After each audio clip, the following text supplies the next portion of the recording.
What's up, everyone? Welcome back to another episode. In today's video, we've compiled 10 tips for effective clothing shopping that will help you get organized, save money, and most importantly, in my opinion, start buying clothes that you'll actually wear. If you're anything like me, then inventing outfit ideas and actually finding them in stores all while not breaking the bank is challenging. And chances are you end up with a lot of items in your closet that rarely get worn, if ever. So today we're breaking down how to effectively and efficiently shop for new clothes. Plus, I'm not gonna forget the red flags of shopping, the common pitfalls that you need to avoid in order to keep that moolah in the pocket, okay? So let's go. Step one is to analyze what you currently have in your closet and make note of the things that you wear the most and the things that you wear the least, and try to identify why. Just ask yourself, what makes you wear these pieces daily? What do you love about them? Is it that they're good quality? Is it that they're basics? Are they easy to clean, okay? And also, Adrienne, what makes you not reach for the pieces that don't get touched? Do they not fit that well? Because that happens a lot. Maybe you just don't love them. Are they out of style? The worst is when something's just straight up uncomfortable and I'm like, why did I ever think this was a good idea? It wasn't, to be clear. Maybe you don't like the fabrics or you find it very hard to clean, because that's another deterrent. Basically, get real with yourselves and ask yourself, why are you not reaching for certain pieces? And make a note, preferably a handwritten one, not just a mental one.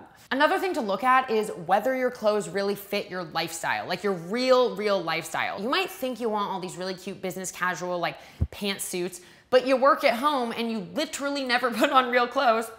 So you probably shouldn't have like 10 pantsuits when you're pretty much always in leggings, you know what I mean? And that way too, when you go shopping, you can actually choose items that fill that gap of what you need more of. Like for me, I wear loungewear all the time, so I probably should get more loungewear and less nicer things.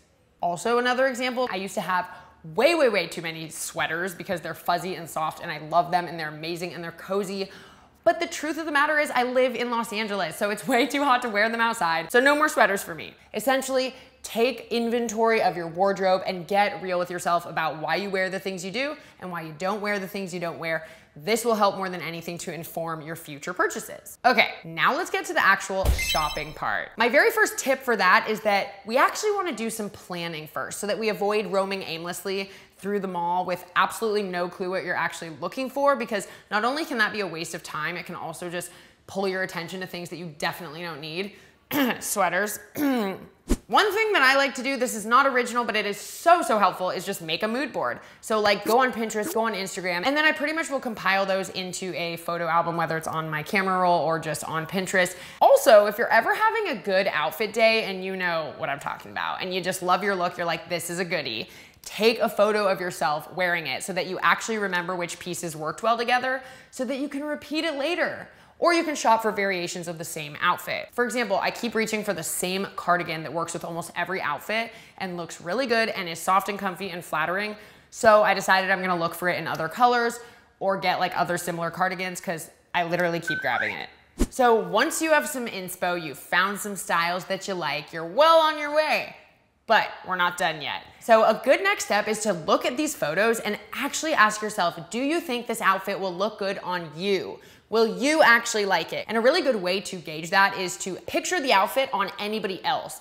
Just someone other than the model, but not yourself. If you think it still looks good on them, chances are you might like it on yourself. Also, do you. Wear whatever you wanna wear. But I know that as I've gotten older, I've really started to understand my body type and shape. And I used to think that things in photos that were on people with legs that are like this big would look good on me.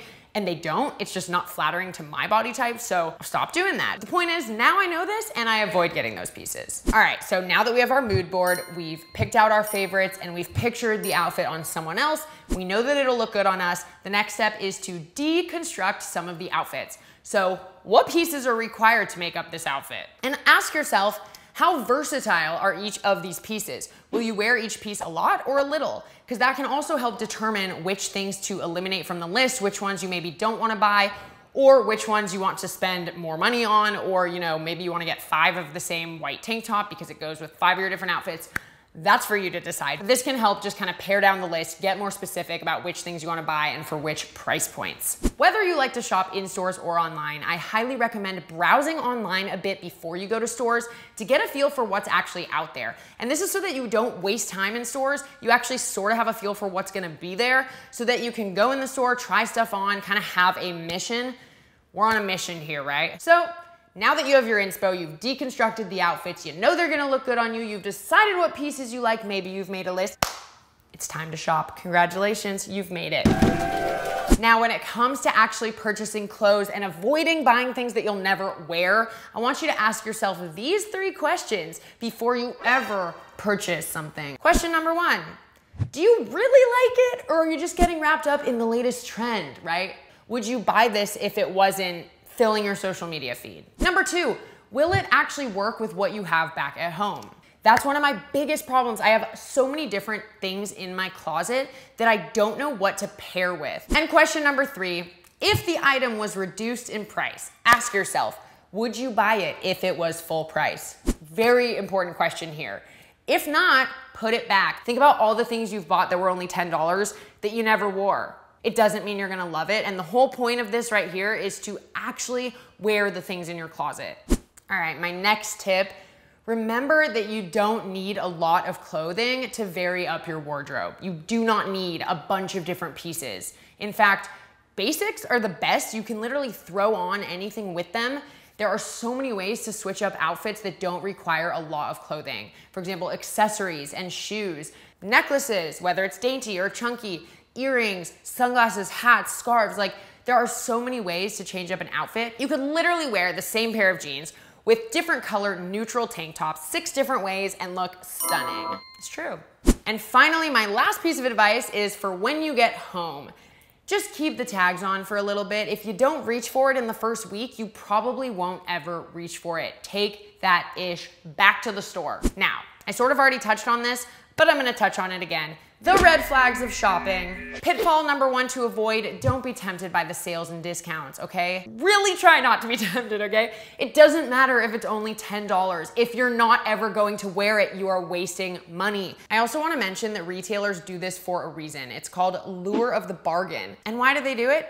Because they know it works. You feel like you're getting such a good deal that you subconsciously believe that you like it more than you actually do. And that's a problem for our wallets, so let's just not. All right, congratulations, just like that, you are a more effective and efficient shopper, and I can't wait to see how you guys take these tips and use them in your own life. I hope this video was helpful. Subscribe to this channel, give it a thumbs up if you want more shopping tips videos and things like this. And until then, I hope you're well. We'll see you next time on Shop Like That. Bye.